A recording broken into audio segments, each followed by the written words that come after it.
శుభోదయం మిత్రులారా, వార్తా కథనంపై విశ్లేషణ కార్యక్రమం టీజీటీవీ మార్నింగ్ న్యూస్ కు స్వాగతం. నేను మీ జల్లి సత్య. ఈరోజు వార్తల్లోని ముఖ్యాంశాలు కనుక గమనించినట్లయితే, సుప్రీంకోర్టు తీర్పుతోటి వేటు తప్పదని స్పీకర్ ఖచ్చితంగా నిర్ణయం తీసుకోక తప్పని పరిస్థితులు ఏర్పడడంతో మేము ఇంకా బీఆర్ఎస్ లోనే కొనసాగుతున్నామని చెప్పి నిస్సిగ్గుగా ఏదైతే కాంగ్రెస్ పార్టీలో చేరినటువంటి 10 మంది ఎమ్మెల్యేల నుంచి 8 మంది, కడియం శ్రీగారి, అదేవిధంగా దానం నాగేందర్ మినహా 8 మంది మేము ఇంకా బీఆర్ఎస్ లోనే కొనసాగుతా ఉన్నాం. అభివృద్ధి పనుల కోసం మేము ముఖ్యమంత్రిని కలిస్తే ఆయన జాతీయ పతాకంలోని 3 రంగులకు సంబంధించిన కండువా వేసింది, కానీ అది కాంగ్రెస్ కండువా కాదు అని చెప్పి ఇక్కడ నిస్సిగ్గుగా నిన్నటి రోజున ఇక్కడ ఫిరాయింపు ఎమ్మెల్యేలు కూడా అక్కడ ఎమ్మెల్యేలందరూ అక్కడ స్పీకర్ కు తమ వివరణ ఇచ్చిండు. వెంటనే స్పీకర్ 3 రోజుల్లో మీ అభ్యంతరాలు తెలిపాలని చెప్పి ఇక్కడ ఏదైతే ఫిర్యాదు చేసిన బీఆర్ఎస్ ఎమ్మెల్యేలు వాళ్ళకు నోటీసులు జారీ చేసిండు. ఇక్కడ ఫిరాయింపు ఎమ్మెల్యేలకు నెలల తరబడి సమయం ఇచ్చిన స్పీకర్ ఏదైతే మీ దగ్గర ఏవి ఆధారాలు ఉన్నాయో 3 రోజుల్లోపే ఇక్కడ సమర్పించాలని చెప్పడానికి చూస్తే ఇక్కడ విడ్డూరంగా కనబడుతున్నది. ఏదేమైనా అన్ని ఆధారాలు ఇప్పటికే కోర్టుకు సమర్పించింది బీఆర్ఎస్. అయినప్పటికీ కూడా ఇంకా కాంగ్రెస్ లో చేరినామని, కాంగ్రెస్ అనుబంధ సభ్యులుగా మేము ఏదైతే ఇక్కడ ఖచ్చితంగా మా నియోజకవర్గ అభివృద్ధి కోసమే కాంగ్రెస్ లో చేరినామని చెప్పి బహిరంగంగా స్టేట్మెంట్లు ఇచ్చి వాళ్ళ ట్విట్టర్ హ్యాండిళ్లలో పెట్టుకుంటూ, అదేవిధంగా వాళ్ళకు సంబంధించిన కాంగ్రెస్ పార్టీ సమావేశాల్లో పాల్గొన్నప్పటికీ కూడా మరోవైపు చూసుకుంటే పిసిసి అధ్యక్షుడే ఇక్కడ కుండ బద్దలు పెట్టినట్టు చెప్పిండు. మొన్నటి రోజున ఒక ప్రైవేటు టీవీ ఛానల్కి ఇచ్చిన ఇంటర్వ్యూలో, అవును వాళ్ళందరూ మా పార్టీలో చేరిండు అని చెప్పి. అయినప్పటికీ కూడా అనర్హత వేటు నుంచి తప్పించుకోవడానికి ఇక్కడ జనం ఏహ్యాభావంతో చూస్తున్నా కూడా అయినప్పటికీ ఇక్కడ నవ్విపోదురు కాక మాకేటి సిగ్గన్న చందంగా మేము ఇంకా బీఆర్ఎస్ కొనసాగుతున్నామని కాంగ్రెస్ కండువా కప్పితే అది కాంగ్రెస్ కండువా కాదు, 3 రంగుల జాతీయ జెండాకు సంబంధించిన కండువా అని కొత్త భాషను చెప్తా ఉన్నారు. ఇక నుండి మెడలో ఇక్కడ 3 రంగుల కండువా ఎవరైనా వేసుకున్న వాళ్ళందరూ కూడా ఇప్పటి నుండి వాళ్ళు ఎట్టి పరిస్థితుల్లో కాంగ్రెస్ వాళ్ళు కాదు, వాళ్ళు ఏదైతే దానిలో చేయగూడుతున్నదో లేదో చూసుకోవాలి మనం, లేకపోతే వాళ్ళందరూ జాతీయవాదులుగా చూసుకోవాలి. ఇప్పటి నుండి ఇక్కడ 3 రంగుల కండువా కప్పుకున్న వాళ్ళందరూ కూడా కాంగ్రెస్ వాళ్ళు కాదు అని చెప్పి కొత్త నిర్వచనం ఇచ్చిండ్రు. ఈ రోజు ఫిరాయింపు ఎమ్మెల్యేలు అనే విషయాన్ని మనం ఇక్కడ గమనించాలి. ఒకవైపు జూబ్లీ హిల్స్ ఎన్నికలు తరుముకొస్తున్న నేపథ్యంలో ఇక్కడ దానం నాగేందర్ మీద కూడా వేటు తప్పదు. ఎందుకంటే ఆయన నేను కాంగ్రెస్ పార్టీలో చేరలేదని చెప్పడానికి అవకాశం లేదు. ఎందుకంటే కాంగ్రెస్ పార్టీ ఇక్కడ ఏదైతే బీఆర్ఎస్ నుంచి గెలిచి కాంగ్రెస్ పార్టీ బీఫామ్ మీద ఆయన ఎంపీగా పోటీ చేసింది కాబట్టి ఆయన వేటు నుంచి తప్పించుకునే అవకాశమే లేదు. మరోవైపు చూసుకున్నట్లయితే కడియం శ్రీగారు సైతం తన బిడ్డకు కాంగ్రెస్ టికెట్ ఇప్పించుకుని బాజాప్తా ఆమెతోటి ప్రతి ఊరు గ్రామం తిరిగిన పరిస్థితులు ఉన్నాయి కాబట్టి ఇద్దరి మీద వేటు తప్పకపోవచ్చు అని కాంగ్రెస్ వాళ్ళు భావిస్తా ఉన్నారు. కానీ మొత్తానికి అన్ని రకాల ఆధారాలు ఉన్నాయి కాబట్టి 10 మంది మీద వేటు తప్పది. స్పీకరు తప్పనిసరి పరిస్థితులలో ఇద్దరి మీద వేటు వేసినా మిగతా 8 మంది ఇక్కడ మళ్ళీ సుప్రీంకోర్టు ద్వారా వాళ్ళకి ఆధారాలు సమర్పించి వాళ్ళ మీద కూడా వేటు వేసే అవకాశం ఉంటుందని చెప్పి నిపుణులు చెప్తున్న పరిస్థితి. ఏదేమైనా ఫిరాయింపు ఎమ్మెల్యేలు కుడిలో పడ్డ ఎలుకలా మారింది వాళ్ళ పరిస్థితి. ఇక్కడ గతంలో చూసుకున్నట్టయితే కాంగ్రెస్ నుంచి బీఆర్ఎస్ లో కూడా చేరింది కదా అని అంటే, ఏదైతే చట్టానికి లోబడి ఇక్కడ 3/2 మంది కనుక ఇక్కడ ఏదైతే పార్టీని వీడి వచ్చినట్టయితే ఆ పార్టీని ఇక్కడ ఇందులో విలీనం చేసినట్టుగా ఆ శాసనసభ పక్షాన్ని ఏదైతే అధికార పక్షంలో విలీనం చేసినట్టుగా ప్రకటిస్తారు. కాబట్టి ఆ టెక్నికల్ అంశం ద్వారా వాళ్ళు చేరిండ్రు. అదేవిధంగా చూసుకున్నట్టయితే కాంగ్రెస్ కూడా ఇంత పటిష్టంగా పోరాటం చేయలేదు. ఆ రోజు పోరాటం చేసినా ఇక్కడ ఆల్రెడీ వాళ్ళకి ఏదైతే టెక్నికల్ గా కావాల్సిన సంఖ్య రీచ్ అయింది. అదే పద్ధతిలో రేవంత్ రెడ్డి కూడా ప్రయత్నం చేసిండు. ఖచ్చితంగా ఇక్కడ ఏదైతే వాళ్ళకున్న 36 మంది ఎమ్మెల్యేల నుంచి ఖచ్చితంగా 3/200 మందిని తీసుకొచ్చే బాధ్యత నాది అని గతంలో చూసుకున్నట్టయితే ఎన్టీఆర్ దించే క్రమంలో వైస్రాయ్ హోటల్లో సంఖ్య ఆల్రెడీ 20 మంది ఎమ్మెల్యేలు ఉన్నారు, 30 మంది ఎమ్మెల్యేలు ఉన్నారు అని చెప్పి ఒకరికొకరిని జమ చేసిండ్రు. మొదటి ఎమ్మెల్యే పోయేటప్పటికి అక్కడ ఒక్కడే ఎమ్మెల్యే ఉన్నాడు, 30 మంది దాటిరన్నప్పటికీ అక్కడ 3 కూడా లేరు. ఆ విధంగా చంద్రబాబు నాయుడు ఏ విధంగా అయితే అక్కడ వాళ్ళందరినీ జమ చేసిండో, ఈ రోజున రేవంత్ రెడ్డి కూడా అదే ప్రయత్నం చేస్తా అనుకుని ఒకరి తర్వాత ఒకరిని 10 మంది మనకు జమ చేయగలిగింది. కానీ అప్పటికే ఆయన మీద వ్యతిరేకత ప్రారంభమైంది, ప్రభుత్వం మీద నమ్మకం అయింది, వాళ్ళకు పరిపాలన చేత కాదు, వాళ్ళ అసమర్థత బయటపడ్డది, పాలనా వైఫల్యం బయటపడ్డది. దాంతో ఇక్కడ బీఆర్ఎస్ ను వీడడానికి ఎవరు కూడా ముందుకు రాలేదు. దాంతో 10కే ఆ సంఖ్య ఆగింది.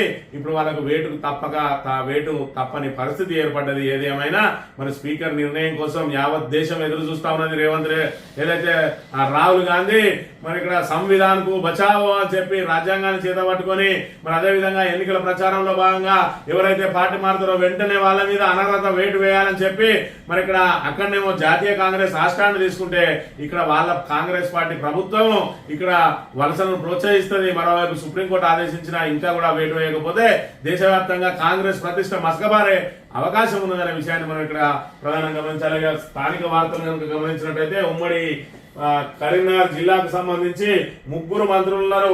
ఇక్కడ సీనియర్ మంత్రి శ్రీధర్ బాబు ఉన్నాడు. అదేవిధంగా ఎంపీగా చేసిన అనుభవం ఉన్నటువంటి పొన్నం ప్రభాకర్ మొదటిసారి ఎమ్మెల్యే గెలిచిన ఆయనకు మంత్రి పదవి వచ్చింది. ఆ తర్వాత అడ్డూరు లక్ష్మణ్ కుమార్ ఆయన మొదటిసారి గెలిచిన ఆయనకు మరి ఇక్కడ ఏదైతే మంత్రిగా అవకాశం వచ్చింది. 3 మంత్రులున్నా కూడా ఇంకా రైతు కోసం ఇంతింత కాదే. రైతులందరూ ఏ విధంగా రోడ్ల మీద పడే దుస్థితి ఏర్పడ్డది. ఇలా శ్రీధర్ బాబు రాయదానికే పరిమితమైన మొన్నటి రోజున ఒక మరి ప్రజా ప్రశ్న అనే పత్రికా విలేకరి రాసిండు. హోమాలకే పరిమితమైందండు శ్రీధర్ బాబు. చుట్టం చూపుగా వచ్చి ఇక్కడ వినాయకుని ఏదైతే హోమాలలో పాల్గొనడం లేకపోతే ఆ మండపాలను సందర్శించడం అట్నుంచి అటే మళ్ళీ పోయి రాయదానికి చెక్ వేయడం ఏదో 4 ఫోటోలకు ఫోజులు ఇవ్వడానికి వస్తున్నాడు తప్ప ప్రజా సమస్యలను పట్టించుకోవడం లేదు. ఒకవైపు ఇక్కడ ఏదైతే వర్షానికి పంట మునిగింది, అదేవిధంగా బ్యాక్ వాటర్ తోటి పొలాలన్నీ మునిగినాయి. మరి ఇక్కడ ప్రతిపక్షంలో ఉన్నప్పుడు ఖచ్చితంగా వాళ్ళకి పరిహారం కావాలని చెప్పి మరి ఇక్కడ స్టేట్మెంట్లు ఇచ్చిన శ్రీధర్ బాబు ఇలా అధికారంలో ఉన్నావు ఎందుకు ఇస్తలేవు అని చెప్పి కూడా అందులో ప్రశ్నించిన పరిస్థితిని మనం ఇక్కడ గమనించవచ్చు. ఈ రకంగా రైతులు యూరియా కోసం నానా ఇబ్బందులు పడతా ఉంటే మరి ఇక్కడ ఆయన మాత్రం ఇటువైపు తొంగి చూడకుండా ఆ యూరియా కష్టాలను పట్టించుకోకుండా ఆయన మరి ఇక్కడ ఏదైతే రాజధానికి పరిమితం అవుతున్న పరిస్థితులు మనం చూసుకున్నట్టయితే మరి రైతులు ఇక్కడ చేనులన్నీ ఖరాబ్ అవుతున్నాయట. 10 ఎకరాలకు 4 బస్తాలు వచ్చినాయని చెప్పి ఈ విధంగా రైతులు ఆగ్రహం వేస్తూ మరి ఇక్కడ నెలలు గడుస్తున్న తీరని యూరియా కొరత ఎక్కడ చూసినా అన్నదాతల మీద అని రోడ్ల మీద పడేసిండు. రైతులను తీసుకొచ్చి రైతును రాజును చేయడానికి కేసీఆర్ ప్రయత్నం చేస్తే ఇవాళ రైతును మార్పు పేరుతోటి నడి రోడ్డు మీద నిలబెట్టిండు. నడి రోడ్డు మీద మరి ఇక్కడ ఏదైతే చెప్పులు లైన్ లో ఉండే మరి పరిస్థితిని తీసుకొచ్చిండు, పాస్ పుస్తకాలు లైన్ లో ఉండే పరిస్థితిని తీసుకొచ్చిండు. లైన్లలో ఉండి సొమ్మసిల్లి పడిపోతా ఉన్నారు. మరి అదే విధంగా ఏదైతే బాలింతలు కూడా లైన్లలో నిలబడి పిల్లలకు అక్కడే మందిలో పాలియాల్సిన దుస్థితి ఏర్పడ్డది. ఒకరికొకరు కొట్టుకునే పరిస్థితులను తీసుకొచ్చింది ఇలా కాంగ్రెస్ ప్రభుత్వం అనే విషయాన్ని మనం ఇక్కడ ప్రధానంగా గమనించాలి. నిన్నటి రోజున మంథని మాజీ ఎమ్మెల్యే పుట్టా మధుకర్ గారు మరి ఇక్కడ పోలీసులకు తీవ్రంగా హెచ్చరిక జారీ చేసిండ్రు.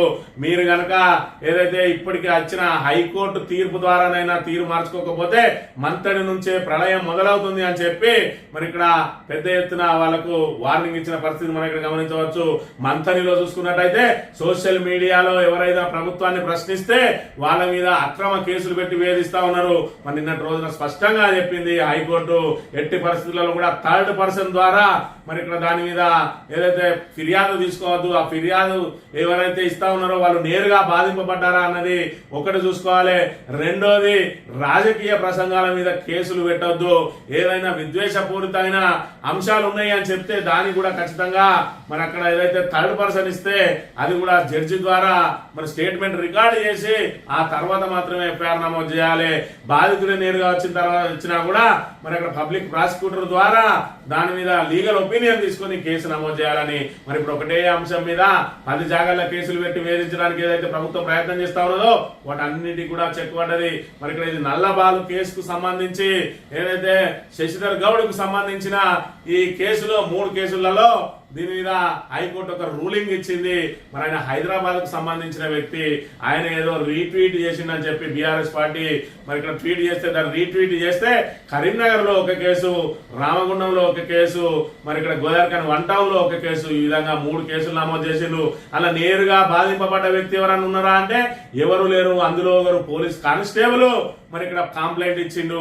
మరి ఈ విధంగా పోలీసులే కంప్లైంట్లు ఇచ్చుకుంటూ వాళ్ళని తీసుకొచ్చి వేధిస్తూ ప్రభుత్వానికి ఇంత మరి ఇక్కడ ఏదైతే కాంగ్రెస్ పార్టీ నాయకులు అడుగులకు మడుగులొత్తుతూ ఈ విధంగా పోలీసుల ప్రతిష్ట దిగజారుస్తా ఉన్నారు. చివరకు హైకోర్టు జోక్యం చేసుకొని వీటన్నిటికీ కళ్లెం వేసింది. మరి నిన్న రోజున పుట్టా మధుకర్ గారు రాజగృహలో ఏర్పాటు చేసిన విలేకరుల సమావేశంలో ఆయన మాట్లాడిన చూసినట్టయితే ఉద్యోగాలు ఇచ్చింది రాజ్యాంగం, కాంగ్రెస్ నాయకులు కాదు. సోషల్ మీడియాపై పోలీసులు అత్యుత్సాహం చూపుతున్నారు.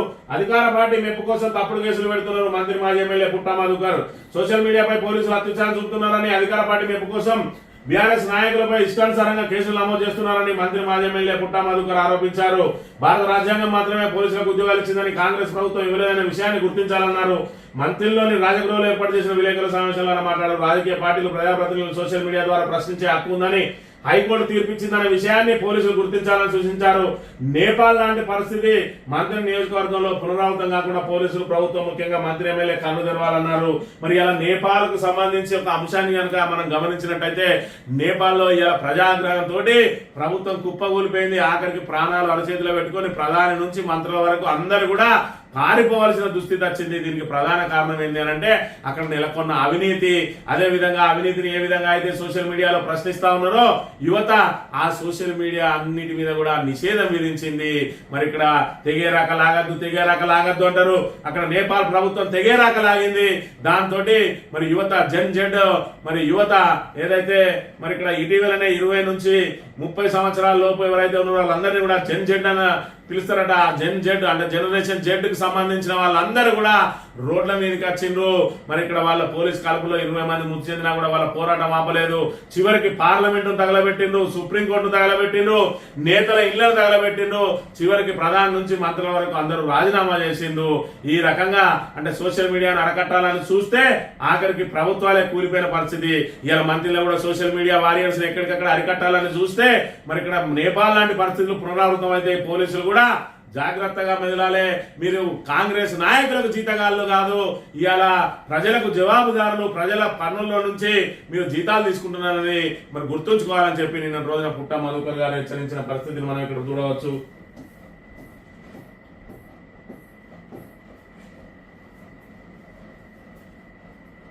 బోధన పరికరాలకు సంబంధించి నిన్నటి రోజున పెద్దపల్లి జిల్లా కేంద్రంలో మరి ఇక్కడ పెద్దపల్లి జిల్లా వ్యాప్తంగా ఉపాధ్యాయులు ఏదైతే బోధనా పరికరాలు తయారు చేస్తారో అంటే ఉపాధ్యాయులు విద్యార్థులకు సులభమైన రీతిలో వాళ్ళకు విద్యను అందజేయడానికి కొన్ని బోధనా పరికరాలు తయారు చేయాలని చెప్పి వాటిని ప్రభుత్వం ప్రోత్సహిస్తా ఉన్నది.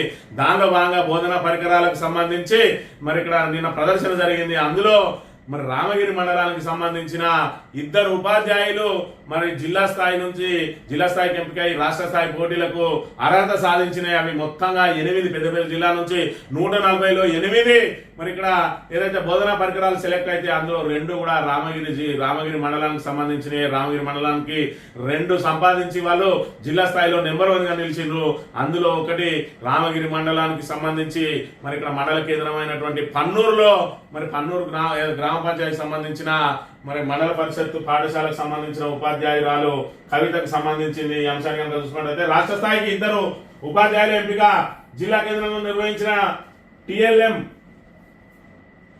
మేళాలో మొత్తం 140 బోధన సామాగ్రి ప్రదర్శించగా వాటిలో ఉత్తమమైన 8 రాష్ట్ర స్థాయి పోటీలకు ఎంపిక చేశారు. వీరిలో రామగిరి మండలం నుంచి 2 ఎంపిక కావడమే కాకుండా జిల్లాలో మొదటి స్థానంలో నిలవడం విశేషం.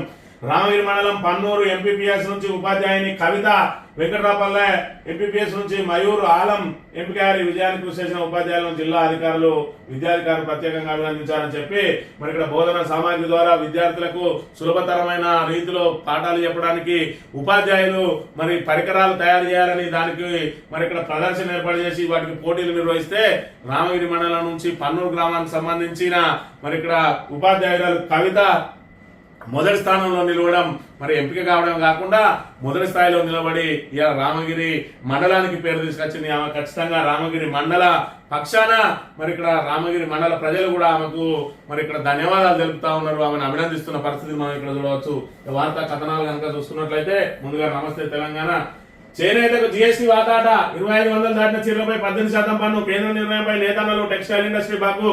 దుస్తుల విలాసం కాదు అవసరమని ప్రధానికి లేక, దుస్తులు విలాసం కాదు అవసరమని ప్రధానికి లేక, వోకల్ ఫర్ లోకల్ అంటే ఇదేనా అంటూ విమర్శలు. చేనేతపై GST ఎత్తివేయాలని గత నెలలో కేంద్రానికి లేఖ రాసిన బీఆర్ఎస్ వర్కింగ్ ప్రెసిడెంట్ కేటీఆర్ భారతీయ సంస్కృతిని అవమానించడమే అని చెప్పి వ్యాఖ్య.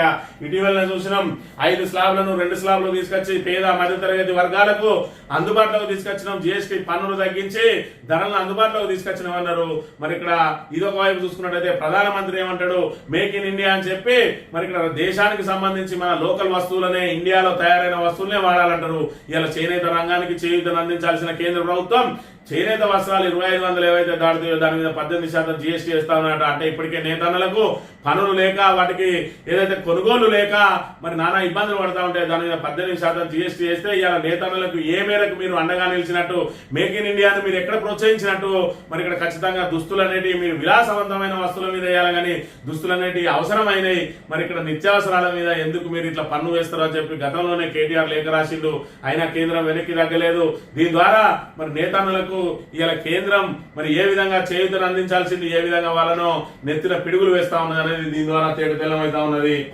ఇక వేటుపై వెరపు ఓటమి జడుపు బీఆర్ఎస్ లోనే ఉన్నాం. ఫిరాయింపు ఎమ్మెల్యేల బుకాయింపు అభివృద్ధి పనుల కోసమే ముఖ్యమంత్రి కలిశారట. స్పీకర్ నోటీసుకు 8 మంది ఎమ్మెల్యేల సమాధానం. అనర్హత వేటు తప్పించుకునేందుకు అపసొప్పాలు. ఎమ్మెల్యేల సమాధానాలపై అభ్యంతరాలుంటే 3 రోజుల్లో చెప్పాలన్న సభాపతి కార్యాలయం. ఫిర్యాదు చేసిన బీఆర్ఎస్ శాసనసభ్యులకు లేఖలట. కన్న తల్లి లాంటి పార్టీకి వెన్నుపోటు పొడిచి ఎన్నుకున్న ప్రజల తీర్పును మోసగించి అధికారమే పరమావధిగా కాంగ్రెస్ లోకి దూకిన ఫిరాయింపు ఎమ్మెల్యేలకు ఇప్పుడు వెన్నులో వణుకు పుడుతున్నది. నిస్సిగ్గుగా పార్టీ మారిన ఎమ్మెల్యేలపై సుప్రీంకోర్టు తీర్పు ఫలితంగా అనర్హత వేటు తప్పదని అర్థమై భవిష్యత్తు ఆందోళన కలిగిస్తా ఉన్నది. మరి ఇక్కడ చూసుకున్నట్టయితే నిరుడు మరి ఇక్కడ కాంగ్రెస్ నేతల సమక్షంలో రేవంత్ రెడ్డి ద్వారా కాంగ్రెస్ పార్టీలో చేరిండు గద్వాల ఎమ్మెల్యే బర్ల కృష్ణమోహన్ రెడ్డి.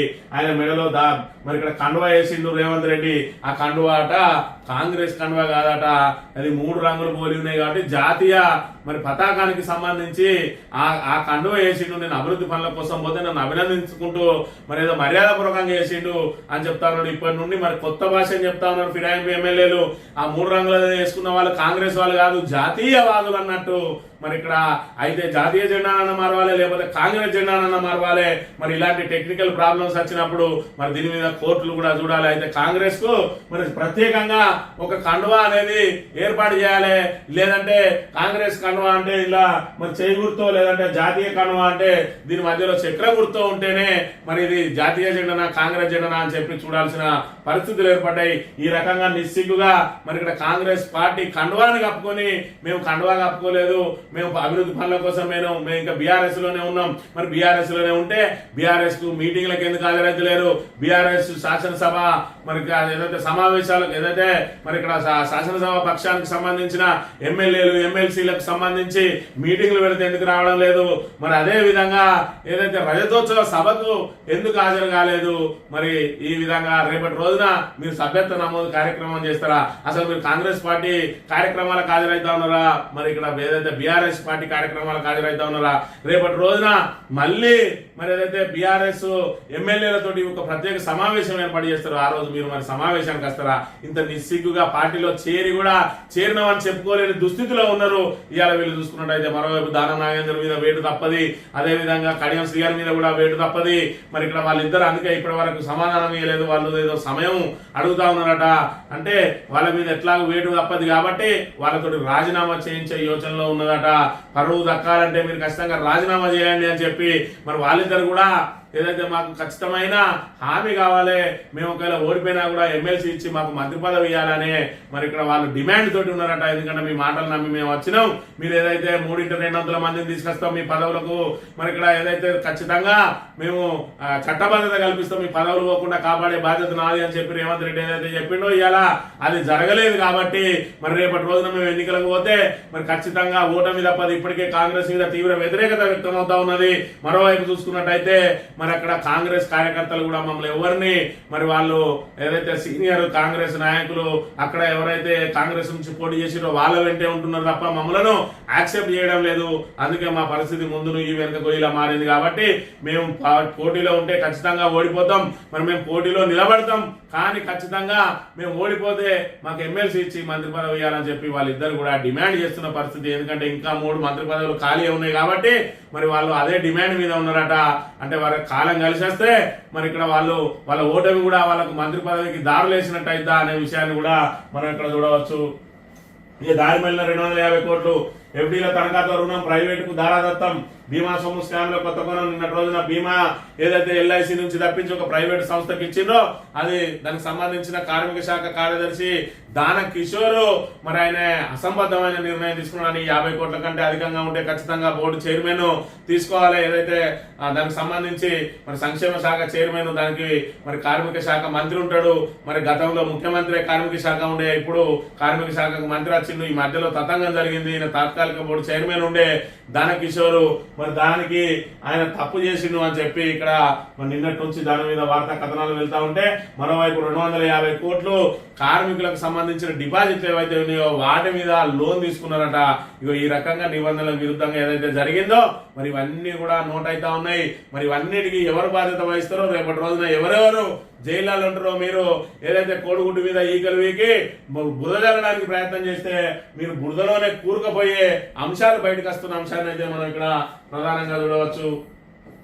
ఇక కేటీఆర్ కు గ్రీన్ లీడర్షిప్ అవార్డు, పర్యావరణ కృషికి అంతర్జాతీయ గుర్తింపు 24 న్యూయార్క్ లో అవార్డుల ప్రధానం. మున్సిపల్ మంత్రిగా ప్రయత్నాల ఫలితం గ్రీన్ సిటీగా నిలిచిన హైదరాబాద్ కేసీఆర్ నాయకత్వంలో 24 నుంచి 33% పెరిగిన తెలంగాణ హక్కు హరితారం. మరి ఇక్కడ కేటీఆర్ కు గ్రీన్ లీడర్షిప్ అవార్డు ఆల్రెడీ పదవి కోల్పోయి 2 సంవత్సరాలు అవుతుంది. మరి ఇలా ఎవరైతే మరి మున్సిపల్ శాఖ మంత్రి అయితే మరి మున్సిపల్ శాఖ మంత్రిగా చూసుకున్నట్టయితే ముఖ్యమంత్రి ఉన్నాడు, ఐటీ శాఖ మంత్రిగా చూసుకున్నట్టయితే శ్రీధర్ బాబు ఉన్నాడు. ఇవాళ మరి ఈయన స్థానంలో ఉండాల్సిన వాళ్ళు ఎవరు కూడా మరి ఆయన స్థానానికి పోటీ ఇవ్వలేకపోతా ఉన్నారు.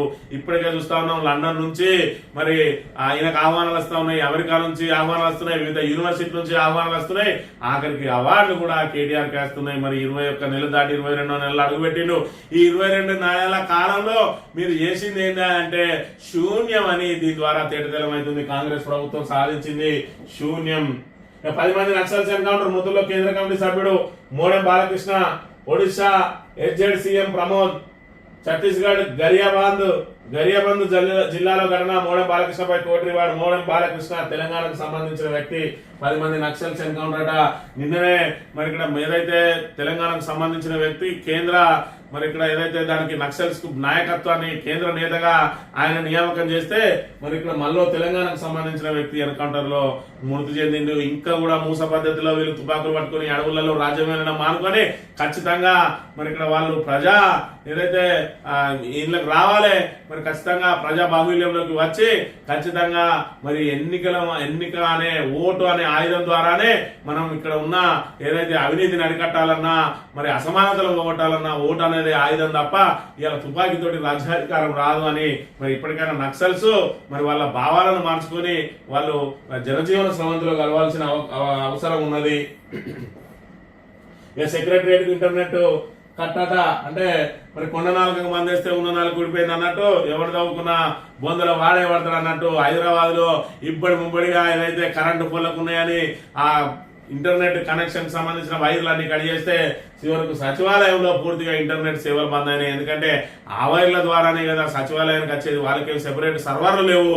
మరి ఇలా వాళ్ళ బంద్ అయింది కాబట్టి ఇలా వాళ్ళకి తెలుస్తుంది ఎక్కడి సేవలు అక్కడ నిలిచిపోయినాయట. వాళ్ళ అసంబద్ధ నిర్ణయాలతోటి కనీసం వాళ్ళకి కొంత సమయం ఇచ్చి మరి నోటీసులు ఇచ్చి ఖచ్చితంగా ఫలానా రోజులోపు కనుక మీరు ఆ వైర్లను తొలగించకపోతే మేము ఆ వైర్లన్నింటినీ మేమే తొలగించాల్సి వస్తుంది అంటే వాళ్ళు ఆల్టర్నేట్ అన్న అరేంజ్ చేసుకున్న వాళ్ళు ఇలా ఇబ్బడి ముబ్బడిగా కట్ చేసి వాళ్ళందరికీ ప్రైవేట్ ఆపరేటర్ల మీద ఈ వేటు పడతా ఉంటది. ఇవాళ ఇంటర్నెట్ సంస్థలు ఒక్కో ఆపరేటర్ కు ఒక్కొక్క ఏరియా ఇస్తుంది. దాని నిర్వహణ భారంగానే దాని వైర్ల కొనుగోలు కానీ ఆపరేటర్లు చూసుకోవాలి. ఇవాళ ప్రభుత్వం ఏదైతే మధ్యతరగతి వాళ్ళ నడ్డి విరవడానికే ఇవాళ వైర్లన్నీ కట్ చేసిందనే విషయాన్ని మనం ఇక్కడ చూడవచ్చు. ఇక డివిజన్ బెంచ్ కు టీజీపీఎస్సీ అట నిన్నటి రోజున మరి బీఆర్ఎస్సీ ఆందోళన చేసింది. ఏదైతే ఖచ్చితంగా టీజీపీఎస్సీకి సంబంధించి కోర్టు ఏదైతే చెప్పిందో దాని ప్రకారం మరి ఇక్కడ ఏదైతే రీవాల్యుయేషన్ చేస్తారా లేకపోతే రీఎగ్జామినేషన్ నిర్వహిస్తారా ఏదో ఒక నిర్ణయం తీసుకోవాలంటే లేదు మేము సింగిల్ బెంచ్ ఇచ్చింది కాబట్టి డివిజన్ బెంచ్ పోతాం, డివిజన్ బెంచ్ కూడా ఇస్తే మేము సుప్రీంకోర్టుకు పోతాం అనే చందంగా ఉన్నది. ఖచ్చితంగా వాళ్ళు చేసిన తప్పును కప్పిపుచ్చుకునే ప్రయత్నమే చేస్తా ఉన్నారు తప్ప తప్పును సరిదిద్దుకునే ప్రయత్నం చేస్తలేరు. నిన్నటి రోజున ఆందోళన చేసిన బీఆర్ఎస్ మరి ఇక్కడ యువకులను అందరినీ కూడా అరెస్ట్ చేసిన పరిస్థితిని మనం ఇక్కడ ప్రధానంగా చూడాలి. ఇక హృదయ విదారకమైన ఘటన ఇక్కడ చూసుకున్నట్టయితే మొక్కజొన్నను మా పంటనంతా కూడా మరి తన పశువులను మేపుతా ఉన్నాడు. యూరియా కోసం నిత్యం తిరిగి యూరియా బస్తాలు దొరక మరి ఇక్కడ యూరియా చల్లితే తప్ప అది పెరిగే అవకాశం లేదు. ఆ యూరియా దొరకక పెరుగుదల నిలిచిపోవడంతో అది ఎందుకు పనికిరాదని ఆ పచ్చని మొక్కలు కనీసం పశువులకన్నా ఉపయోగపడుతుంది అని చెప్పి ఈ విధంగా పశువులను మేపుతా ఉన్నాడు. కంటి ముందే పంట పోతున్నది. కౌలుకు తీసుకుని మక్క సాగు చేసిన నెల నుంచి యూరియా కోసం తిరిగితే ఒక్క బస్తా కూడా దొరకలే. దీంతో పెరుగుదల ఆగిపోయింది, కలుపు పెరిగింది. పంటను కాపాడుకుందామని బుధవారం రాత్రి వచ్చి దుకాణం ముందు పడుకొని మధ్యాహ్నం దాకా వేసి ఉన్న ఒక్క బస్తా కూడా దొరకలే. దిక్కు తోచక పశువులను చేనులో కట్టేసి మేపుతున్నాయి. ఇట్లా అయితే వ్యవసాయం ఎట్లా చేస్తామంటున్నాడు సిద్దిపేట జిల్లా మిర్జాపూర్ కు సంబంధించిన రైతు శివరాత్రి శ్రీకాంత్. ఇగో ఈ రకంగా పరిస్థితులు అధ్వానంగా తయారైనాయి. ఇప్పుడు 30 నుంచి 35% దిగుబడి మరి ఇక్కడ తగ్గిపోయే ప్రమాదం ఉన్నది. ఈ మక్క పత్తి లాంటివి మరి ఇక్కడ చాలా పెద్ద ఎత్తున దిగుబడి పడిపోయే ప్రమాదం ఉన్నది. అయినా కూడా ప్రభుత్వం ఇంకా మొద్దు నిద్ర వేయడం లేదు. ఇప్పటి వరకు రేవంత్ రెడ్డి మరి అక్కడ పోయి మాకు ఈ రైలు కావాలి, ఆ రోడ్ కావాలి, మేము అమరావతికి మెయిన్ రోడ్ వేసుకోవాలన్నాడు. కానీ నా రైతుల పరిస్థితి ఏంది, నా రైతులకు ఎందుకు యూరియా అయ్యారు, మరి మంత్రివర్గాన్ని అంతా వెంట పెట్టుకుని అక్కడ కేంద్ర వ్యవసాయ శాఖ మంత్రి మీద ఎందుకు కూర్చోడు, ప్రధానమంత్రిని కలిసి ఎందుకు మరి మాకు యూరియా కొరతను అధిగమించేలా మాకు ఎందుకు యూరియాను మా కోటా యూరియా మాకు ఇవ్వండి అని చెప్పి ఒత్తిడి తెచ్చిన దాఖలాలు లేవు. పోనీ తెలంగాణలో మీరు కూత వేస్తే వచ్చి తెలంగాణలో వాళ్తా అన్న రాహుల్ గాంధీ మరి రైతులకు ఏం సమాధానం చెప్తారు? రైతు డిక్లరేషన్ అని చెప్పిండు, ఓట్లు మాయమాటలు చెప్పి ఓట్లు వేసుకొని పోయిండు. ఇలా రైతులను మరి ఇక్కడ వాళ్ళకు ఊరడింపు కార్యక్రమాలు చేయాలన్నా వాళ్ళకు యూరియా సకాలంలో అందడానికి కేంద్రం మీద ఒత్తిడి తేవడానికి రాహుల్ గాంధీ ఎందుకు ప్రయత్నం చేస్తలేడో ఇక్కడ ఒక్కసారి ఆలోచన చేయాలి. మాది జాతీయ పార్టీ, మాకు పెద్ద ఎత్తున మరి ఇక్కడ యంత్రాంగం ఉంటది, మేము తలుచుకుంటే ఏదైనా అవుతుంది అనే కాంగ్రెస్ నాయకులు ఈ రైతులకు యూరియా అందించలేని దుస్థితిలో ఉన్న విషయాన్ని మనం ఇక్కడ గమనించాలి. సాక్షి దినపత్రిక విషయానికి ఇస్తే ఎంత గీయదు కాదు. ఇక్కడ చూసుకున్నట్టయితే మన నమస్తే తెలంగాణ రాస్తే ఏదో అక్కస్తో రాస్తుంది అనుకోవచ్చు. ఇవాళ అదే మొక్కజొన్న పంటకు చూసుకున్నట్టయితే మరి ఇక్కడ ఏపుగా ఎదగాల్సిన సమయంలో గిడస వాడుతున్న మొక్కజొన్న, రంగు వాడుతున్న పత్తి, వరి వేసిన పంట వేసినట్టే వరి ఉత్పత్తి సాధారణత పోలిస్తే 35 నుంచి 45% తగ్గే అవకాశం. మరి ఇక్కడ కేటీఆర్ ఒక అనుమానం వ్యక్తం చేస్తా ఉన్నాడు. మరి ఏదైతే గిట్టుబాటు ధర చెల్లించాలి, బోనస్ ఇప్పటికే ఓ పంటకు 2 పంటలకు మేము బోనస్ మరి ఏదైతే బాకీ ఉన్నాం, మరి మళ్ళా బోనస్ ఇవ్వాలంటే ఇంకెక్కడికి పోతామని చెప్పి ఇట్లా మరి ఈ వరి పంట ఉత్పత్తిని తగ్గించే కుట్రలో భాగమైన యూరియా మరి కొరత ఒకవైపు మేము కేంద్ర ప్రభుత్వం ఇచ్చినామంటుంది, రాష్ట్ర ప్రభుత్వం ఏమో అందలేదంటుంది. మొత్తానికైతే రైతులను రెండు ప్రభుత్వాలు కాంగ్రెస్ బీజేపీ ప్రభుత్వాలు నట్టేట ముంచుతున్న పరిస్థితిని అయితే మనం ఇక్కడ ప్రధానంగా గమనించాలి. పెండింగ్ రైల్వే ప్రాజెక్టుల పూర్తికి సంపూర్ణ సహకారం, రైలు రోడ్డు పర్యాటక ప్రాంతాలను అనుసంధానం చేసేలా ప్రాజెక్టులకు రూపకల్పన చేయాలి. ఫ్యూచర్ సిటీ నుంచి అమరావతి మీదుగా బందర్ వరకు అలైన్మెంట్ తయారు చేశాం. ట్రిపుల్ చుట్టూరా 362 కిలోమీటర్ల మేర రింగ్ రైలు నిర్మాణం చేపట్టాలి. రాష్ట్రంలో రైల్వే ప్రాజెక్టులపై దక్షిణ మధ్య రైల్వే ఉన్నతాధికారులతో సమీక్షలో సీఎం రేవంత్ రెడ్డి ఎప్పుడు ఏ పని చేయాలనో తెలిసిన వాడే నాయకుడు అవుతాడు. ఇవాళ ఒకవైపు రైతులు అన్నమో రామచంద్ర అని చెప్పి యూరియా బస్తాల కోసం అహర్నిశలు అహోరాత్రులు మరి ఇక్కడ వేచి చూస్తా ఉంటే మేము 360 కిలోమీటర్ల రైల్ రోడ్ వేస్తాం, దీనికి 4200 కోట్లతోటి ఈనంగా మేము సుందరీకరణ చేస్తాం, మూసీకి 150,000 కోట్లు పెడతాం. మరి ఇక్కడ ఒక యూరియా బస్తా ఇచ్చడానికి ఏమో చేత కాదు. ఇక ఇవన్నిటిని కూడా మరి పెద్ద వాటితోటి ఇక్కడ మరి ఏదైతే ప్రకటనలు ఇచ్చుకుంటా పోతా ఉన్నాడు రేవంత్ రెడ్డి. అన్నిటికీ పైసలు దొరుకుతాయి, మనకి యూరియా సమకూర్చడానికి నీకు పైసలు దొరకలేదా, లేదంటే వాళ్ళు అక్కడి నుంచి తీసుకురావడానికి చేత కాలేదా? ఇవాళ అవ్వకు బువ్వ పెట్టినోడట పిరతలకి మరి ఇక్కడ బంగారు గాజులు చేస్తా అన్నట్టు రైతుకు ఒక యూరియా బస్తా అయ్యాడు కానీ రాష్ట్రాన్ని సస్యశ్యామలం చేస్తారని చెప్పి ప్రకటనల మీద ప్రకటనలు ఇచ్చుకుంటున్నాడు. ఇలా అమరావతికి రోడ్డు, రింగ్ రోడ్డు చుట్టూ రైలు మార్గం ముఖ్యమా? తక్షణం ఇప్పుడు రైతులకు యూరియా లేకపోతే ఇవాళ వాళ్ళు అప్పుల పాలై ఆత్మహత్యలు చేసుకునే ప్రమాదం ఉన్నది, వాళ్ళని ఆదుకోవడం ముఖ్యమా అనే ఆలోచన లేకుండా మంత్రులు, ముఖ్యమంత్రి ఎవరికి మరి తోచిన రీతిలో వాళ్ళు ఊరేగుతున్న పరిస్థితి మనం ఇక్కడ ప్రధానంగా చూడాలి. ఇక దంచికొట్టిన వాన పలు ప్రాంతాల్లో భారీ వర్షం, మెదక్లో అత్యధికంగా 17.6 సెంటీమీటర్ల వర్షపాతం. ఒకవైపు అన్నదాతలు ఇప్పటికే యూరియా దొరకక నానా ఇబ్బందులు పడతా ఉంటే వర్షం వాళ్ళను దెబ్బ అన్నట్టు మరి ఇబ్బందులు గురి చేస్తారు. మరోవైపు మెదక్ మొన్నటి వరదల్లో కొట్టుకుపోయి మరి ఇప్పుడిప్పుడే కోరుకుంటా ఉంటే మళ్ళీ 17.6 సెంటీమీటర్ల వర్షపాతం నమోదైందట. ఈ విధంగా నానా ఇబ్బందులు పడుతున్న పరిస్థితిని మనం ఇక్కడ ప్రధానంగా గమనించాలి. రాష్ట్రానికి పాలన పక్షవాతం, దాదాపు 22 నెలల్లో కాంగ్రెస్ ప్రభుత్వం అన్ని రంగాల విప్లవం, హైడ్రా కూల్చివేతలు సాధించిన ఫలితాలపై శ్వేతపత్రం ప్రకటించాలి. మీడిది ప్రెస్ లో బీజేపీ రాష్ట్ర అధ్యక్షుడు రామచంద్రరావు. ఈయన అధ్యక్షుడు అయిన తర్వాత అడప ఏదో ముట్టించుకుంటాను కానీ ఇలా బీజేపీ ఎంపీలందరూ కూడా రేవంత్ రెడ్డి తోటి మరి చెట్టా పట్టాలు వేసుకుని తిరుగుతున్న పరిస్థితి. ఒకవైపు యూరియా మీద యూరియా దొరుకుతలేదు అని చెప్పి మరి ఇక్కడ కేంద్రమే ఇస్తలేదని చెప్పి కాంగ్రెస్ అంటా ఉంటే మరి ఇక్కడ అవును నిజమే మాదే వైఫల్యము. ఏదైతే ఆపరేషన్ సింధూర్ ద్వారా యుద్ధం జరుగుతూ ఉంటే చైనా నుంచి రావాల్సిన యూరియా రావడం లేదని రంగనాథన్ రావు లాంటి వాళ్ళు మరి యూరియా కొరత మీద మరి ఇక్కడ ఖచ్చితంగా రాష్ట్ర ప్రభుత్వ వైఫల్యాన్ని బయట పెట్టాల్సిన బీజేపీ మరి వాళ్ళని వెనుకేసుకొచ్చే ప్రయత్నం చేస్తా ఉన్నది. మరోవైపు టీజీపీఎస్సీలో ఇంత పెద్ద ఎత్తున అవకతవక జరిగితే ఒక్క నోరు లేస్తలేదు బీజేపీ నుంచి. అందుకే ఇక్కడ ప్రతిపక్షంగా పూర్తిగా పూర్తిగా విఫలమైంది బీజేపీ. అందుకే బీజేపీ అనేది మరి 8 మంది ఎంపీలను ఎందుకు ఇచ్చినవరా దేవుడా అని చెప్పి ఇవాళ మార్పు పేరుతో కాంగ్రెస్ కి ఏ విధంగా తోటేసిందో బీజేపీకి 8 మంది ఎంపీలను ఇచ్చి ఇవాళ ఖచ్చితంగా తప్పు చేసినామని తెలంగాణ ప్రజానీకం మరి కాంగ్రెస్ బీజేపీలకు సమదూరం ఉండాలి, మరి బీఆర్ఎస్ తెలంగాణకు శ్రీరామ రక్ష అని చెప్పి పూర్తి స్థాయిలో నమ్ముతున్న పరిస్థితి మనం ఇక్కడ గమనించాలి. రైలుకు 6,000 ఎకరాలట, మరి 342 కిలోమీటర్లు, 19 సబ్ స్టేషన్లు అవసరమే. కంపల్సరీ అభివృద్ధి అనేది అవసరమే, కానీ అభివృద్ధితో పాటు ఇక్కడ సౌకర్యాలు కూడా అవసరమే, సంక్షేమం కూడా అవసరమే. వీటన్నిటిని సమపాలనలో చేసినప్పుడే మరి ఇక్కడ నాయకుడు అనేవాడు ఇవాళ ప్రజలను కాపాడగలుగుతాడు. ఇవాళ సంక్షేమానికి మొండి చేయి చూపి మరి ఇక్కడ సౌకర్యాల కల్పనలో చేతులెత్తి ఇవాళ ఏదైతే తక్షణ అవసరం కానటువంటి వాటిని ప్రకటనలకే పరిమితం అయ్యే వాటిని నేను అది చేస్తానా ఇది చేస్తానా అని చెప్పి ఊదరగొట్టే ప్రకటనలు ఇచ్చుకుంటూ 2 తాబేదార్ పత్రికలను సంకలో పెట్టుకొని ఊరేగుతా ఉన్నాడు రేవంత్ రెడ్డి అనే విషయాన్ని మనం ఇక్కడ చూడాలి. నేను బీఆర్ఎస్ ఎమ్మెల్యేనట, సిగ్గుండాలి కొంచెమన్నా, పార్టీలో చేరిన వానికి చేరినా అని చెప్పుకునే మరి ఇక్కడ ధైర్యం కూడా లేని వాళ్ళు ఇవాళ వాళ్ళ కాంగ్రెస్ పార్టీలో చేరి నిస్సిగ్గుగా బీఆర్ఎస్ ఎమ్మెల్యేనని చెప్పుకుంటా ఉంటే రాష్ట్రం మరి ఇక్కడ వాళ్ళ సొంత నియోజకవర్గ ప్రజలే ముఖం మీద ఉమ్మేసే పరిస్థితులు ఉన్నాయనే విషయాన్ని కూడా మనం ఇక్కడ గమనించాలి. కుప్పగొల్లిన హైదరాబాద్ కలెక్టరేట్ పైకప్పు ఇటీవల వర్షాలకు తడిసిన నిజాం కాలం నాటి భవనం. ఘటనా సమయంలో కలెక్టరేట్ కాన్ఫరెన్స్ హాల్లో మంత్రి జూపల్లి సమీక్ష సురక్షితంగా బయటపడ్డ మంత్రి అధికారులు. మరి ఇక్కడ వర్షాలకు తడిసిపోయింది, తడిసి ముద్దయింది. మరి దాని పరిస్థితి ఏంది, ఆ భవనాలకు మరి వాటి ఏదైతే వాటి స్టాండర్డ్ ఎంత ఉన్నది అని కనీస ఏదైతే చెకప్ లేకుండా మరమ్మతులు లేకుండా ఈ నిర్లక్ష్యం మూలంగా ఆఖరికి మరి ఇక్కడ మంత్రి కూడా పెద్ద ఎత్తున ప్రమాదం ఏర్పడే పరిస్థితి ఉన్నది, కూలిపోయే భవనాలలో ఉన్నది. మరి ఇక్కడ ఇంత వర్షంతో తడిసిపోయింది, అదిలో ఈ కొనసాగడం మరి ఇక్కడ ఏదైతే ఇబ్బంది ఉంటుందా లేదా అని కనీస చెకప్లు కూడా లేకుండా ఇవాళ ప్రభుత్వం ముద్రనిద్రమవుతున్న దానికి మరి ఇక్కడ ఏదైతే వాళ్ళ తాబేదార్ పత్రిక రాసిన మరి వార్తనే దీన్ని మనం ఇక్కడ ప్రధానంగా చూడవచ్చు. ఇండియా కూటమిలో క్రాస్ ఓటింగ్ చిచ్చు. ఆతో పాటు కొన్ని పార్టీల ఎంపీలు ఎన్డీఏ అభ్యర్థి కొట్టేశారు. 20 కోట్ల చొప్పున ఆఫర్ అట. అభిషేక్ బెనర్జీ మా వైపు నుంచి జరగలేదంటున్నాడు తేజస్వి యాదవ్. మహారాష్ట్రను బదనాం చేసే కుట్ర అంటున్నది సుప్రియా సూలే. క్రాస్ ఓటింగ్ పై దర్యాప్తు చేయాలంటున్నాడు మనీష్ తివారీ. సోనియాతో జస్టిస్ సుదర్శన్ రెడ్డి భేటీ.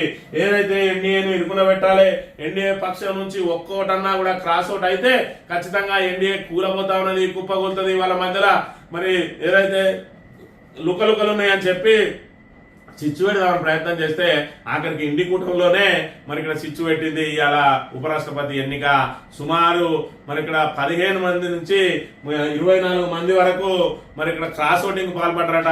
అలా మరి ఇక్కడ కాంగ్రెస్ పార్టీకి సంబంధించిన వాళ్ళు కూడా క్రాస్ ఓటింగ్ పాల్పడ్డరా లేదంటే మరి ఇక్కడ భాగస్వామ్య పక్షాలే ఏదైతే క్రాస్ ఓటింగ్ పాల్పడ్డాయా అంటే ఎవరికి వారు వాళ్ళ దోషులుగా చూసుకుంటారు. ఇప్పుడు తేజస్వి యాదవ్ బీహార్ నుంచి చూసుకున్నట్టయితే మేం చేయాలి అంటా ఉన్నాడు. అదేవిధంగా సుప్రియా సూలే మహారాష్ట్ర నుంచి అమ్మ తోడు మేం చేయలేదు అన్నట్టుగా చెప్తా ఉన్నది. ఇక ఆప్ అయితే ఖచ్చితంగా ఇండి కూటమిని డైరెక్ట్ వ్యతిరేకిస్తూనే ఉన్నది. మరి వాళ్ళు బీజేపీకి ఓటేస్తారా లేదా? ఎందుకంటే బీజేపీ మరి ఆప్ను తీసుకుపోయి అన్ని రోజులు ఏదైతే మరి కేజ్రీవాల్ తీసుకుపోయి అన్ని రోజులు జైల్లో పెట్టింది, వాళ్ళు క్రాస్ అవుట్ వేస్తారా అంటే మరి అక్కడ కేజ్రీవాల్ కు వ్యతిరేకంగా వేసిందా లేదంటే కాంగ్రెస్ మీద నమ్మకం లేకుండా వేసిందా? మరోవైపు తీసుకుంటే మరి ఇక్కడ తెలంగాణకు సంబంధించిన ఏదైతే రేవంత్ రెడ్డికి సంబంధించిన ముఖ్యమైన మరి అనుచరులు కూడా వేసిండు. అందులో ఒక 2 పేర్లు ప్రధానంగా బయటకు వస్తున్నాయి. ఆయన స్నేహితుడు, ఆయనతో పాటు ఇంకొక అతను, 2 అయితే వేసిండు అని చెప్పి. ఎందుకంటే ఒక్కొక్కటి కూడా మరి అక్కడ ప్రధాని నరేంద్ర మోడీ ఖచ్చితంగా దీన్ని ప్రతిష్టాత్మకంగా తీసుకున్నారు. ఏదైనా భాగస్వామ్య పక్షం మరి అక్కడ కాంగ్రెస్ వైపు ఇండి కూటమి వైపు మొగ్గితే ఇబ్బంది అవుతుంది కాబట్టి ముందే ఇందులో నుంచి కూడా లాక్కున్నారని మరోవైపు 20 కోట్లు ఇచ్చిందంటారు. మరి స్పష్టమైన మెజార్టీ కలిగిన ఎన్డీఏ 20 కోట్లు ఇవ్వాల్సిన అవసరం ఏమొచ్చింది అని అంటే ఇందులో అమ్ముకోవడానికి సిద్ధంగా ఉన్నారని వాళ్ళే ఒప్పుకుంటున్న పరిస్థితిని మనం ఇక్కడ చూడవచ్చు. ఈనాడు దినపత్రిక విషయానికి వస్తే ఏరులై వారిన రోడ్డ భాగ్యనగరంలో భారీ వర్షం కురిసింది అని ఇక్కడ చెప్తున్న పరిస్థితి. ఇలా ఉపరాష్ట్రపతి మరి ఈ రోజున ప్రమాణ స్వీకారం చేయబోతా ఉన్నాడు. దీనికి సంబంధించిన అంశాన్ని ప్రధానంగా ప్రచురించింది. ఇక్కడ ఒక ప్రధానమైన వార్తను మనం ఇక్కడ చూడాలి. ఏదైతే రేవంత్ రెడ్డిని జాకీలు పెట్టి లేపడానికి మరి ఇక్కడ ఆంధ్రజ్యోతి గాని ఈనాడు గాని ఏ రకమైన ప్రయత్నాలు చేస్తా ఉన్నాయి. మరి దాని ద్వారా అంటే ప్రజలకు ఏం తెలియదు, వాళ్ళు మరి ఉత్త పిచ్చోళ్ళు మనం ఏం చెప్తాది నమ్ముతారు అన్నట్టుగా ఈ ఆంధ్ర తాబేదార్ పత్రికలు మరి రాసే వార్తలను కనుక ఒకసారి చూసినట్టయితే ఆకలి తీరింది, ఆచరణ పెరిగింది. కొడంగల్ నియోజకవర్గంలోని 306 ప్రభుత్వ బడులు అల్పాహారం చేత సత్ఫలితాలు ఇస్తున్న ప్రయోగం వయాట్రిన్ సంస్థ హరే కృష్ణ చారిటబుల్ ట్రస్ట్ సహకారం అమలట. ప్రభుత్వ పాఠశాలలో చదివే వారిలో 90% మంది దళిత గిరిజన వెనుకబడిన వర్గాలకు చెందిన పేద పిల్లలే. వారిలో అధిక శాతం ఉదయం ఏమీ తినకుండానే బళ్ళకు హాజరవుతారు. రాత్రి ఎప్పుడో తిన్న తిండి మళ్ళీ మధ్యాహ్నం 1 గంట వరకు ఖాళీ కడుపుతూ ఉండాలంటే పెద్దలకే కష్టం. ఇక పిల్లలు తట్టుకోగలరా? కొందరు ప్రార్థన సమయంలోనే నీరసంతో కళ్ళు తిరిగి పడిపోయారు. సీఎం రేవంత్ రెడ్డి సొంత నియోజకవర్గమైన వికారాబాద్ జిల్లా కొడంగల్లో సర్కారు పాఠశాలలో విద్యార్థులకు అలాంటి కష్టాలు లేవు. కారణం అక్కడ అల్పాహార పథకం అమలు కావడమే. సీఎం చొరవతో పథకానికి ఆర్థిక సహాయం అందించేందుకు వయాట్రీ సంస్థ ముందుకు వచ్చింది. అమలు బాధ్యతను Hare Krishna movement charitable foundation స్వీకరించింది. ప్రస్తుత నియోజకవర్గంలోని 8 మండలాల పాఠశాల విద్యార్థులకు బ్రేక్ఫాస్ట్ అందజేస్తారు. ఓకే, మరి ఇక్కడ ముఖ్యమంత్రి చొరవతోటి కొడంగల్ నియోజకవర్గంలో అల్పాహారం మరి ఇక్కడ అందజేస్తా ఉన్నారు. మరి ఇక్కడ ఈయన గొప్పగా చెప్పింది ఈనాడు పత్రిక ఏమని అంటే 95% మంది ప్రభుత్వ పాఠశాలలో చదివే విద్యార్థులలో దళిత గిరిజన వెనుకబడిన వర్గాల వాళ్ళకి సంబంధించిన వాళ్ళు ఉంటారు. వాళ్ళు ఎప్పుడో రాత్రి భోజనం చేసి మళ్ళీ మధ్యాహ్నం రాక వేడి చేస్తే వాళ్ళు కళ్ళు తిరిగి పడిపోతా ఉన్నారు. మరి వాళ్లకు ఇవాళ రేవంత్ రెడ్డికి వచ్చినటువంటి ఒక గొప్ప ఆలోచన మరి ఇక్కడ అల్పాహారం అందజేయాలని చెప్పి ఇవాళ రేవంత్ రెడ్డి దానికి మరి ఇక్కడ పురుడు పోసినట్టు చెప్తా ఉన్నది తాబేదారు రేవంత్ రెడ్డి. బూట్లు నాకే ఈనాడు పత్రిక. మరి కేసీఆర్ ఆల్రెడీ బ్రేక్ఫాస్ట్ అనే పథకాన్ని ప్రవేశపెట్టిండు. దాన్ని ఆపింది ఎవరు? ఈ బూట్లు నాకే పత్రిక చెప్పాలి. ఇవాళ 95% మరి ఇక్కడ బడుగు బలహీన వర్గాల వాళ్ళు ఇలా చదువుతారు కాబట్టి వాళ్ళు ఏదైతే నువ్వన్న ప్రకారమే మరి రాత్రి ఎప్పుడో భోజనం చేసి మళ్ళీ మధ్యాహ్నం వరకు వేచి చూసి ఖాళీ కడుపుతోటి మాడే కడుపుతోటి వాళ్ళు అక్కడ పాఠాలు వినలేక మరి ఇక్కడ సొమసిలి పడిపోయే పరిస్థితులు ఏదైతే ప్రార్థన సమయంలోనే ఉన్నాయనే కేసీఆర్ బృహత్తరమైన మధ్యాహ్న భోజన పథకానికి అనుసంధానంగా బ్రేక్ఫాస్ట్ పథకం కేసీఆర్ బ్రేక్ఫాస్ట్ పథకం అని ప్రవేశపెడితే ఆపింది ఇవాళ రేవంత్ రెడ్డి కాదా? అంటే పథకాన్ని ఆపి తన సొంత నియోజకవర్గంలో పెట్టుకొని మరి ఇక్కడ ఆ పథకం అంతా కొనసాగిస్తే కేసీఆర్ కు పేరు వస్తుందని దాన్ని మొత్తాన్ని బ్రేక్ చేసి నియోజకవర్గంలో పెట్టుకొని అబ్బా రేవంత్ రెడ్డి ఒక కొత్త పథకాన్ని తీసుకొచ్చినట్టుగా ఇక్కడ చెప్తా ఉన్నారు అని అంటే ఇవాళ కొడంగల్ నియోజకవర్గాన్ని విడిచిపెడితే 118 నియోజకవర్గాల్లో ఇవాళ బడుగు బలహీన వర్గాల కడుపు విద్యార్థుల కడుపు మారుస్తున్నది రేవంత్ రెడ్డి కాదా అనేది ఇవాళ ఈనాడు మరి చెప్పాలి, తాబేదార్ పత్రికలు చెప్పాలి. ఇవాళ ఈ పథకం విజయవంతమైంది. ఇవాళ ఏదైతే ఈనాడు చెప్తున్న ప్రకారం ఇవాళ ఖాళీ కడుపులను మరి ఈయన ఆదుకున్నాడు అని అంటే 118 నియోజకవర్గాలకు సంబంధించిన విద్యార్థుల కడుపు మారుస్తున్నది రేవంత్ రెడ్డి అనే విషయాన్ని ఇవాళ తెలంగాణ సమాజం అంతా గమనించాలి. ఆ రోజు కేసీఆర్ గారు ప్రవేశపెట్టిన పథకం ప్రభుత్వ నిధుల ద్వారా ప్రవేశపెట్టిండు. ఇవాళ అయినే దాన్ని మొత్తాన్ని రద్దు చేసిండు. విద్యార్థుల కోసం కనీసం ఒక 1000 కోట్లు ఖర్చు చేయడానికి నీకు వచ్చే మరి బాధ ఏమున్నది? అంటే బడుగు బలహీన వర్గాలే కదా చదువుతా ఉన్నది. అందులో వాళ్ళని ఆదుకోవాల్సిన బాధ్యత ప్రభుత్వం మీద లేదా? ఇవాళ మొత్తం మరి రాష్ట్ర వ్యాప్తంగా జరుగుతున్న దాన్ని నువ్వు ఏదైతే బంద్ చేసినావో నీ నియోజకవర్గంలో అమలు చేసినావు అని అంటే అది ఎంత ఉత్తమమైన పథకం అనేది నీకు తెలిసింది. మరి నీ నియోజకవర్గంలో ఉంటే మిగతా నియోజకవర్గాల పరిస్థితిని ఒక ముఖ్యమంత్రిగా మరి ఇక్కడ ఏదైతే ప్రాంతీయ మరి ఇక్కడ ద్వేషాలు ఉండద్దు, నీకు ప్రాంతీయ అసమానతలు ఉండద్దు, రాజ్యాంగం మీద ప్రమాణం చేసిన రోజునే ఏం చెప్తావు నువ్వు? నాకు రాష్ట్రంలోని ప్రజలందరూ కూడా సమానమే, ముఖ్యమంత్రిగా నేను అన్ని ప్రాంతాలకు నేను సమానమైన మరి ఇక్కడ ప్రాతినిధ్యం వహిస్తా, సమానమైన వాళ్ళకు హక్కులు కల్పిస్తా అని చెప్పి నీ నియోజకవర్గంలో మాత్రమే మరి ఇక్కడ పేదల కడుపులు నింపడానికి ప్రయత్నం చేస్తే 118 నియోజకవర్గాల కడుపులు ఎందుకు మారుస్తున్నావు అని చెప్పి తెలంగాణ ప్రజానీకం అంతా కూడా మరి ఇక్కడ నిన్ను ప్రశ్నిస్తా ఉన్నాయి. ఖచ్చితంగా దీనికి సమాధానం చెప్పాలి. కేసీఆర్ బ్రేక్ఫాస్ట్ పథకాన్ని ఖచ్చితంగా రాష్ట్ర వ్యాప్తంగా అమలు చేయాలి. అమలు చేయడానికి మరి ఇక్కడ ఏదైతే అధికార పార్టీ ఎమ్మెల్యేలు ఇప్పటికైనా కళ్ళు తెరిచి ప్రభుత్వం మీద ఒత్తిడి తీసుకురావాలని కోరుతూ ఇది ఈ రోజు మార్నింగ్ న్యూస్. తిరిగే వద్దాం. Thank you very much.